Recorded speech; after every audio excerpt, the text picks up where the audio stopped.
Onegaishimasu. Welcome back to the Goju Karate Center office today. We thought we'd try our hands at this vodcast thing and talk about tournament karate because we've had requests. So no techniques today, but really, what is the point of tournament karate? Does it have value for a dojo?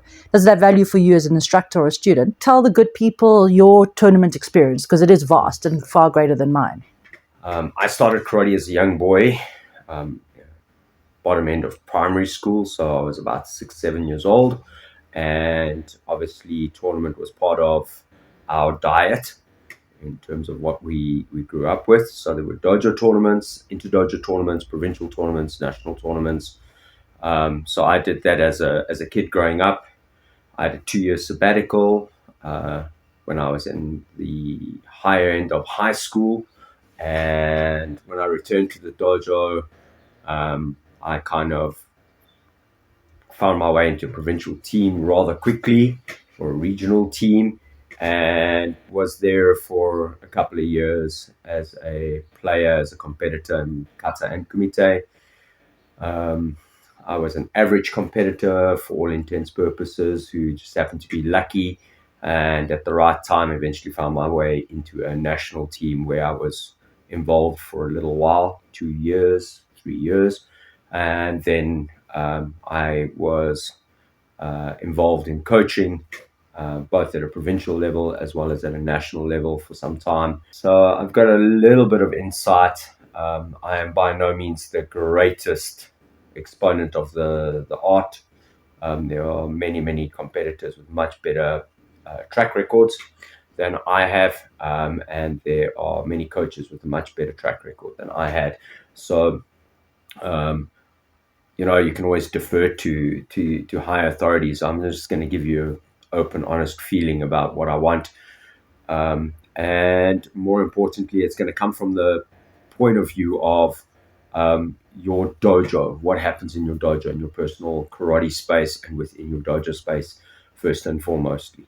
And also he can speak as a coach because he has coached the national Goju team and you've produced several pro-tier athletes. It's suffice to say, Shay's produced a dozen national athletes in his time and a lot of provincial athletes. He's very modest about his accomplishments. The only thing I can produce at best is cupcakes. Let's talk about what are the benefits of karate for the student? What do students gain by doing tournaments? Yeah, by turning tournament karate. Okay, so tournament karate acts as a pressure testing vessel. And it doesn't matter what tournaments you're doing. So, off the bat, if you are competing in a dojo tournament, it is a pressure testing environment, whether it is the kata, the kumite, kobudo, team kumite, team kata, it doesn't matter. They are all good exercises in pressure testing to allow people to get used to the pressures of being in a high intensity environment. So that's the most important benefit. The next thing is, in a day and age where people all get a participation award for taking part, competitive sport where there are very clear winners and losers are very, very valuable in helping people, children and students learn how to lose.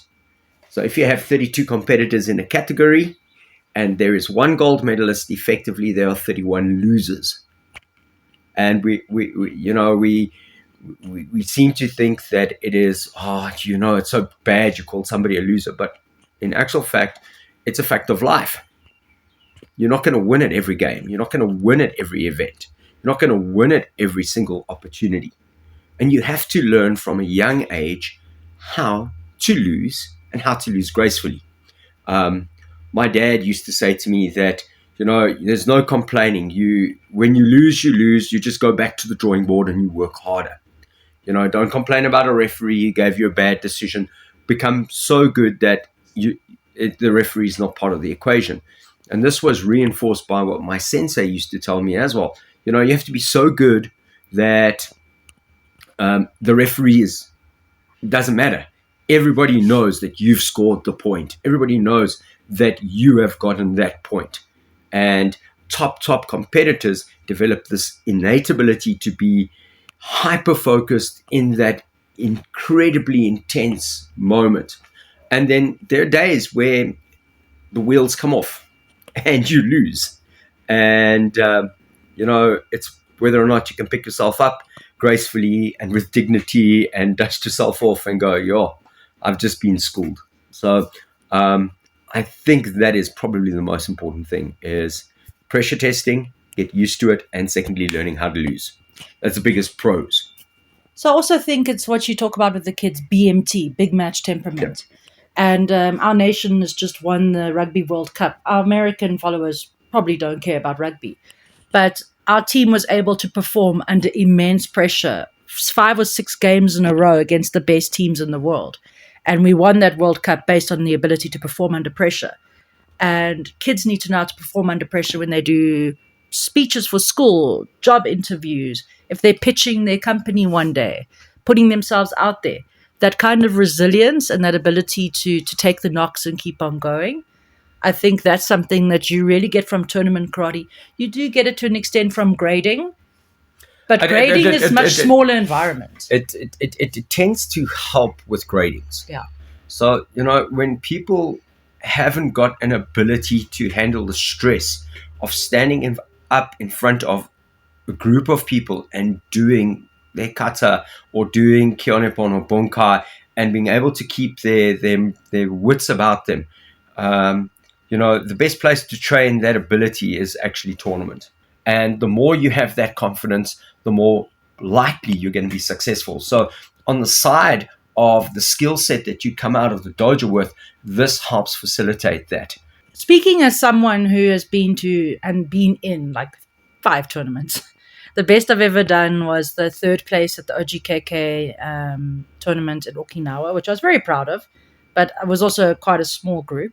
I personally, you schooled me on this when I became a deshi because I was very much like, tournament is stupid. There's no point to it.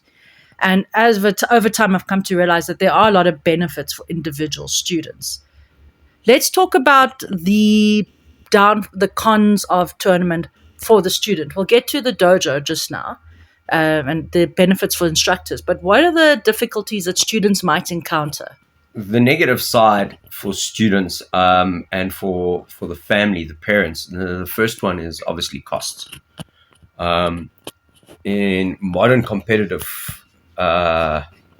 circles, you might be competing in a big tournament every month, and the costs start to spill over. Your equipment needs to be upgraded on a constant basis. It's a lot to do with safety, but it's also a lot to do with keeping the marketing and the brand looking really neat and tidy. You don't want somebody coming to an event with tattered and broken gloves that could potentially injure somebody because there's a loose flap on it or something. And so there's this expectation that equipment is constantly being replaced.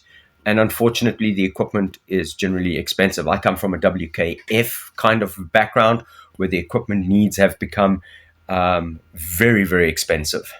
One of my main reasons I'm not a pro-competitive WKF enthusiast, and I don't promote it in my dojo even, is that the costs are just too immense.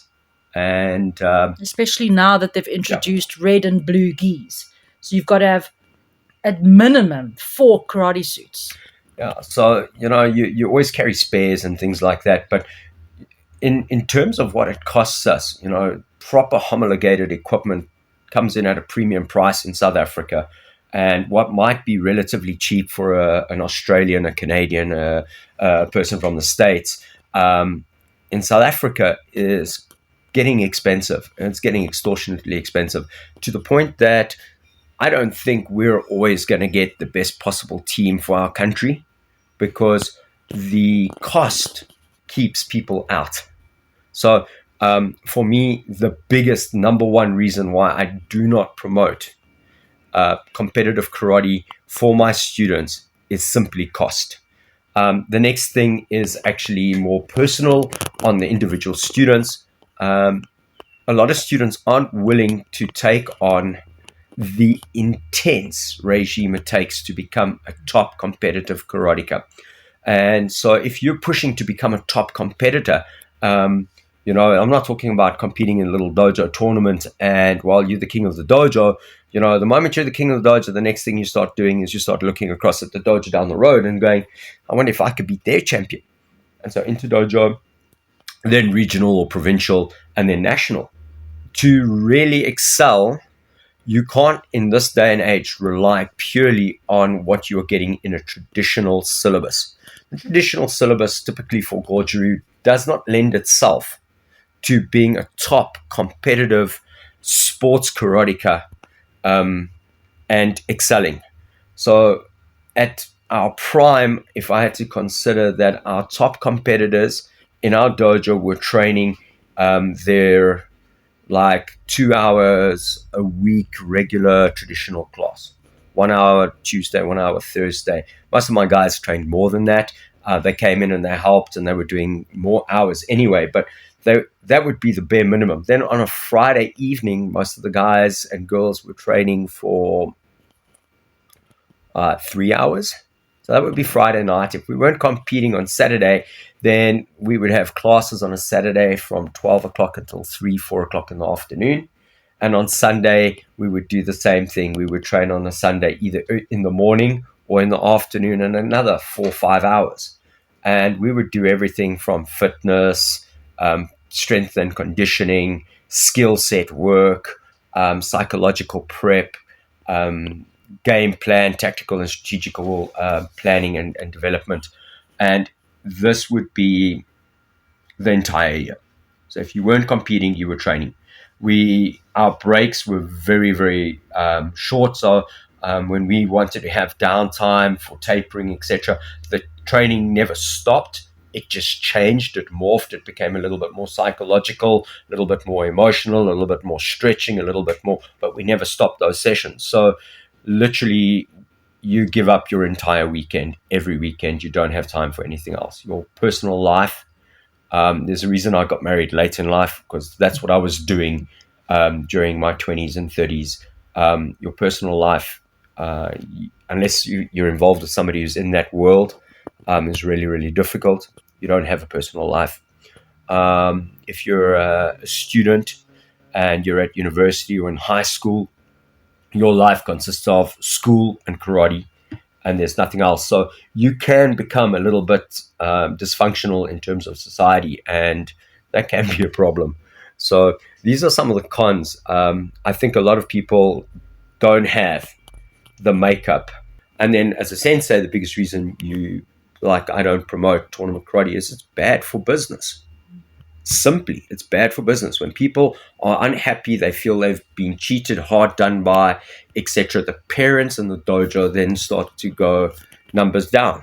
Go to a tournament, everybody trains like crazy, come back from the tournament. If you haven't done as well as they wanted to, student numbers drop immediately because everybody's unhappy.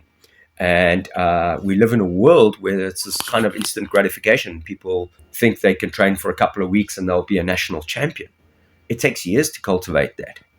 And I think that that's missing for a lot of people. So, if I take the amount of money and time and effort it takes to create a national athlete as a sensei, and the amount of time it takes me to make a difference to a class of very average people that they could be better people, better citizens.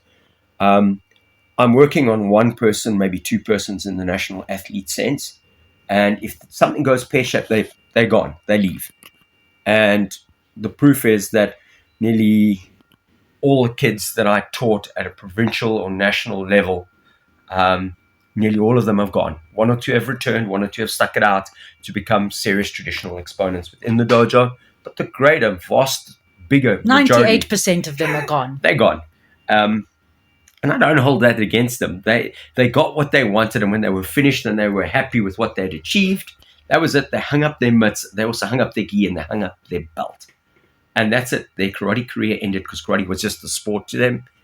But for the kids who we've uplifted, who we've made a difference to their lives by just doing solid traditional karate, the reward to the amount of effort, it's a scale like this.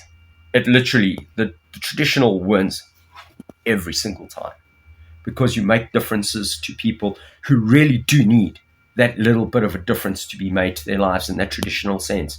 And you can do it for a far larger group of people, where natural athletes who are gifted and talented and somewhat narcissistic and self-obsessed are always going to find a way to be successful. For the parents, the first thing they look at is the financial cost. They look at the grind, the getting up early, getting to the dojo, coming in late, not having weekends, not having social time, not, it gets a little bit crazy. If you fight weight classes, then you need diet. You need to maintain a diet, and you need to sometimes be seeing other specialists to help you be a top athlete. You may need to see a dietitian. You may need to see a sports psychologist to help work on your mental game, to help you deal with other personal issues. That's not unheard of, and in fact is kind of normal for top tier sport athletes. It does become a business. And, for guys who are competing overseas in countries where there is money involved in this, you can understand the drive for it. That's something I wanted to bring up. Bear in mind that for South Africans, there is no money in karate. There's no prize money. There's very little support at a national level because we're a minnow sport. Compared to the holy trinity of soccer, rugby, and cricket, there is just no money. And it's not personal. It is what it is. Very few countries. In Africa, Egypt, you said Egypt's team is fully supported by the government. The couple of the Arabic nations and countries in the north of Africa are relatively well supported. And karate is one of the places where they choose to shine as a nation. And so there's a fair amount of investment, and there's a fair amount of solicitation of funds from private entities and sponsors, etc. But I remember being selected for a team and being told, all right, well, now you have to go and seek sponsorship. So it has got some serious pros in growth and development of the individual. In terms of the dojo doesn't necessarily grow once it's gotten to a certain age. The dojo doesn't need to rely on sport karate for growth. If you're breaking into an area and you'd like to get in the local newspaper on a regular basis, then your sporting accolades become very important in terms of localized marketing and advertising in that area. So I want to ask you then, do you think it's compatible to be a sporting and a traditional dojo? I know it's controversial because some people manage it miraculously. We're honest that we can't. Yeah. So do you think that it's feasible, or it's something that only beginner dojos, and should everyone do it? I mean, if you don't have a background in it, you can't teach it.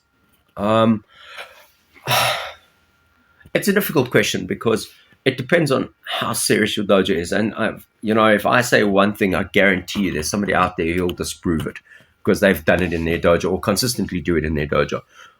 What I do think tends to happen with a dojo is that if the main majority of the dojo is a traditional classical dojo, and you then have to create extra time to create the access for students to access tournament karate and to create that platform for them.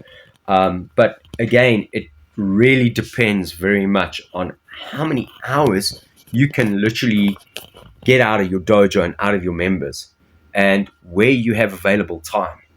If our time slot from a Monday to a Thursday, 2 days a week, so either Monday, Wednesday, or Tuesday, Thursday classes, are fully booked up with traditional classes, and we don't have space or capacity or a second venue or another training hall, and we're pushing those numbers from 4 o'clock till 9 o'clock at night, when are the sports guys going to train? And it goes back to why we trained literally the entire weekend.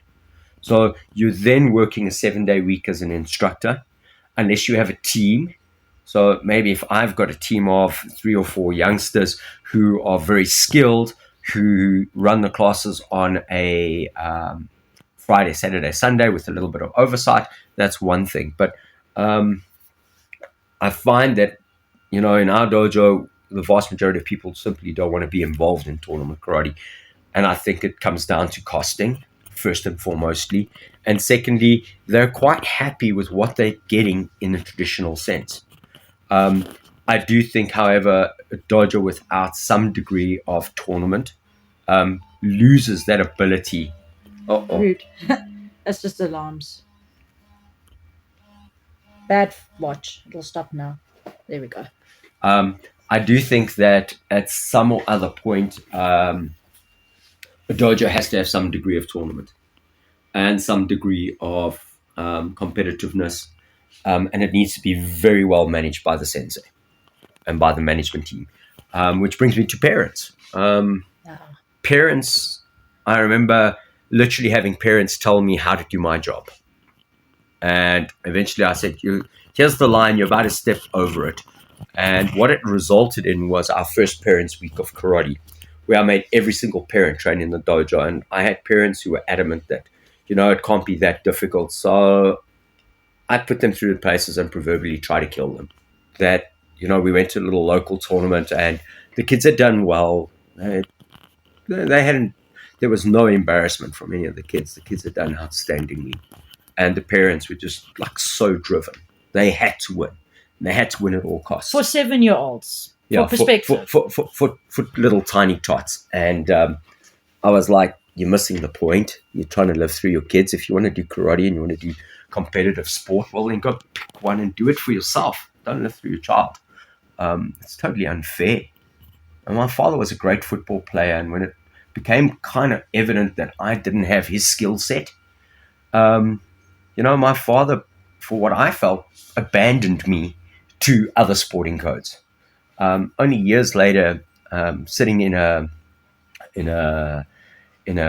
bus with my first sensei, a couple of years after my dad passed away, my first sensei came back to South Africa, and he sat me in the bus and he said to me, Shay Jagger, you need to know your dad knew everything. And I was like, Sensei? He's like, your dad knew everything. On a regular basis, he would pop past the dojo during the week, sit down in the summer months and say to me, Paul, what's going on with Shay? And I sat in the bus with a lump in my throat about this big, because for the vast majority of my life, it felt like my dad had just left me to my own devices. The first time my dad ever saw me compete, I was on national TV. And he never went to the dojo. He was like, what happened? I said, I came third. He was like, oh, okay. So why didn't you say anything? I was like, I came third. I didn't win. So if I didn't win, I wasn't going to tell you about it. And that kind of, allowed me to grow and develop a certain degree of competitiveness that I don't know how to put into words. But I think that a lot of parents really misunderstand their role. Your job is to get your child to the training. Your job is to feed your child. Your job is to pay for as much stuff as possible. And maybe if you've spent enough time in the dojo, your job is to hold the camera and to film the kids at an event. And when there's something that's questionable, bring it up with the management of the team and say, right, listen, we've got a problem on floor A or floor B. Can we resolve this? What's going on? Yeah. Pushy tournament parents are the worst.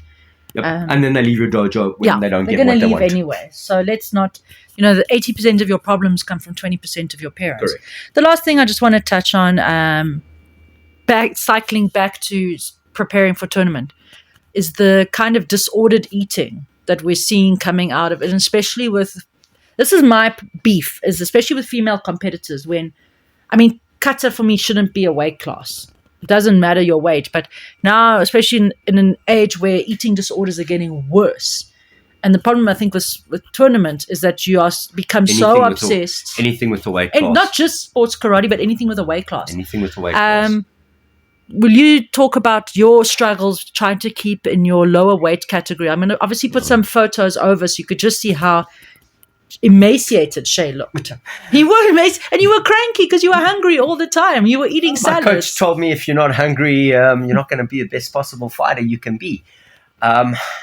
It's something we touched on when I was at university studying sport, was the effect of weight classes and how it affects athletes. And obviously in girls, the go-to 90% of the time, excluding karate, is dance.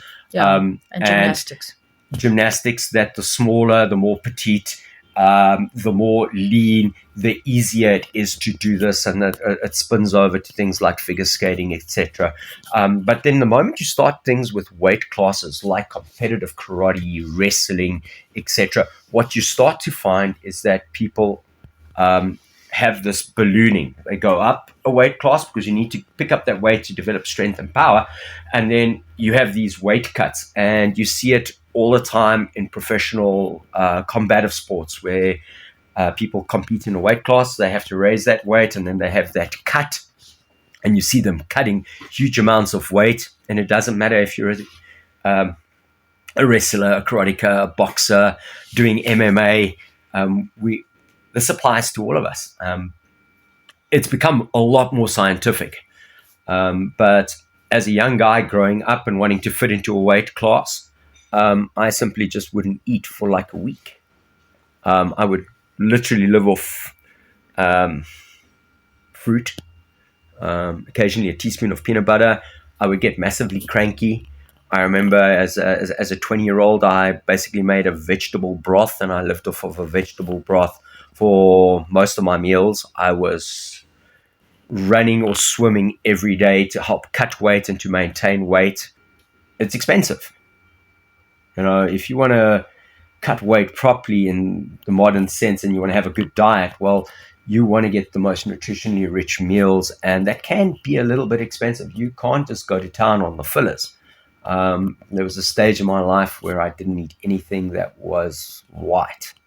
No bread, no pasta, no rice, no carbohydrates at all. I went from doing a full-out vegetarian type diet at one stage of my life to doing a diet that was predominantly high meat and high protein, high fat with zero carbs. I tried all of them.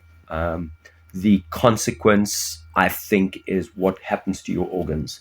The stress on your kidneys, your liver, the sheer amount of water and fluid that passes through you, your body's sensitivity to heat stress, getting in and out of saunas and saunering. I could spend an hour at the gym just doing the sauna. With plastic bags and... I used to run for an hour with, I made myself a tracksuit out of refuge bags, garbage bags. I'd go on a slow, continuous run. It didn't matter how hot it was. If it was the middle of the day, 27, 28 degrees Celsius, I would go run with my black plastic bag tracksuit, and I would have a pair of long johns and a long sleeve shirt underneath that, and over it I'd wear a tracksuit, and I'd go for a long run with a beanie on top, and I would be cutting weight all the time. And I would do that sometimes 3 times a week so that I could cut weight.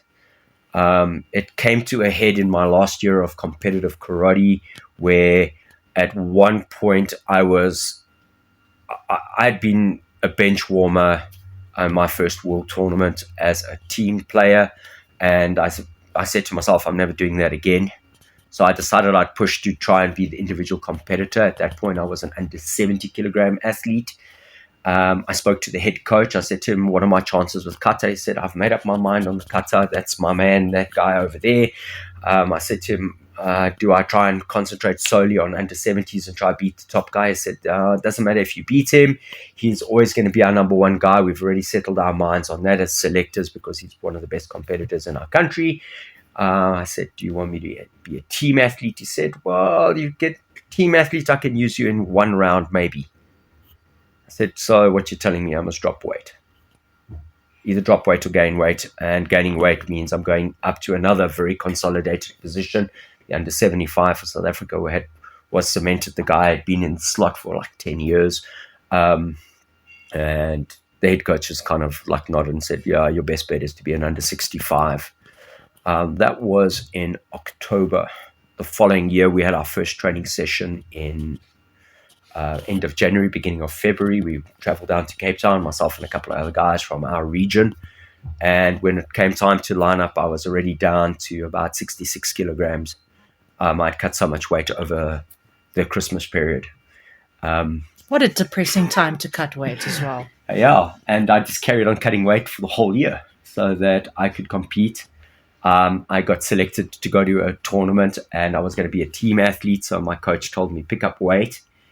And 4 days before going to All Africa, I was told, "Listen, your slot has changed. You're competing as under 65. The current under 65 has not managed to raise the funding. Um, you're it. You're under 65." And so I'd been gaining weight a little bit for an event, and I had to shed weight. We have a local football stadium up the road. I think I put the phone down, I put on my sweatsuit, and I went to the grandstands, and I ran grandstands for an hour and a half, 2 hours, midday. Um, Basically had water for my meals for the next 2 days before I climbed on an aeroplane to fly to go and compete. I made my weight class kind of easily, but yeah, I was flat. So yeah, the effect on the body is heavy. The effect mentally is massive. When you are short of food, you start making bad decisions. And then you're prone to massive infections and colds afterwards because your body is so run down. So the things I did for my country. It's worth, exactly, that's the thing. You did it for your country, but there's a great documentary. Look for it in your country. It's called The Weight of Gold. Michael Phelps made it, and he talks about the sheer emotional and physical cost of competing at that high level. So it's something, you always get that one parent who thinks their child is the next like Rafael Agiev or, whatever, best in category Wayne Gretzky. And they don't understand that this is the cost. And if our boys show this talent, I don't know what to do as a mother, because I don't know if I could stand by and watch them starve themselves for a medal. But Potential to get a medal. Potential to get a medal, and they might starve themselves for nothing. So I guess that's the price you got to pay. We are well over half an hour. So I think the camera will die soon. No, the camera might die, but also please share in the comments your experience with tournament, your dojo's experience with tournament. We could have gone on for like another 2-3 hours. I didn't left some of the questions off because I could always put them on the screen. We didn't even get into how tournament can be unfair because of differences in style and differences in refereeing. And local tournaments, the dojo finishes the kata like this and you finish it like that, and now your whole dojo is penalized. And you've spent all this money to go to tournaments. So I think we can always pick up on it in the comments. I think so. Tournament karate, in my humble opinion, is Pandora's box. And when you open it, and you open it for your entire dojo, it can become a problem. I've been rather outspoken over the last couple of years about non-involvement in our federation tournaments, in our national, regional, provincial tournaments. I don't want to be involved at all. Not because I am disgruntled. I am partially disgruntled with the system and with what's going on, but I run a business, and my business first and foremostly keeps my lights on and makes my life easier. And anything that puts that in jeopardy is a problem. I would rather err on the side of having smaller dojo tournaments that are easier to organize, that you don't have to jump through so many hoops. There's so many little hoops one has to jump through now if you want to do an inter-dojo tournament. If the venue is at a facility that is run by the government or the municipality, you have to get a lot of paperwork sorted out. And spend a lot of money to get that venue. And spend massive money to get the venue and to get all the paperwork sorted out. We've seen this with a friend of mine is running tournaments every now and then, and it does become extremely expensive. And, it detracts from the idea of kids getting together in the dojo. Nobody really cares. They just want to know who's the best. And so everybody jumps on a scale. And if you're under this weight, you're competing. As a kid growing up, we fought white belt to whatever belt in a weight class. Today, parents freak out because how can white belts compete against green belts or brown belts? It's unfair. Life's unfair, but that aside, I think it is more important for dojos to get back to doing structured dojo tournaments with your own end goal that you set as an instructor in mind, and your planning and prep leading up to that is essential, because that helps the dojo get the best from it, and then grow the dojo from within and build development from within the dojo to make it more. So an idea from our side is having a little dojo tournament on a Saturday afternoon, minimal entry fee, like enough to maybe cover your medals. But we do things like use old medals from old tournaments. We keep it as low stakes. Recycle trophies. Yeah, recycle trophies. You could get chocolate medals. Keep it as low stakes as possible, so the kids don't feel like they're extremely hard done by. You don't have parents jumping down your throat on Monday morning. And they still get to compete. Honest. Yeah, low stakes and honest. Keep it low stakes and keep it honest. And, somebody gets bragging rights for a term or for a semester in the dojo. Little kata tournament. So if you don't know, I don't know enough about kumite to teach it. I really don't. I just know the scoring system because I've had to do referees courses. It's an art on It's a hardcore thing to learn. So just like who did the best Geksara itch that day? That's enough of a little competition to keep them busy and off the streets. Yeah, keep them off the streets. Sensei Paul was, the reason we're in the dojo is to keep kids off the streets. Don't want you running around and becoming hoodlums and vagrants. Well, back in the day when kids could run around on the streets. Now it's to get them off the couch. Yeah, no.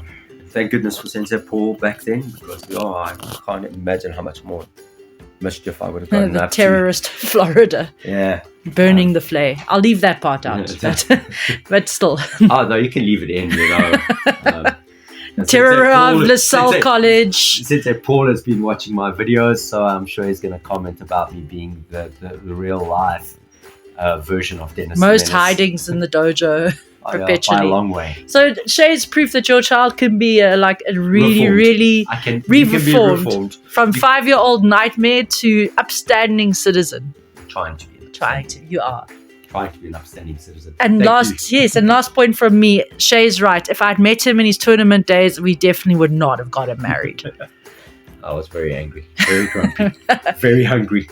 Arigatou gozaimasu. Thank you very much. Thanks for joining. Have a good one. Don't forget to like, subscribe, leave a comment. Yay! Yay.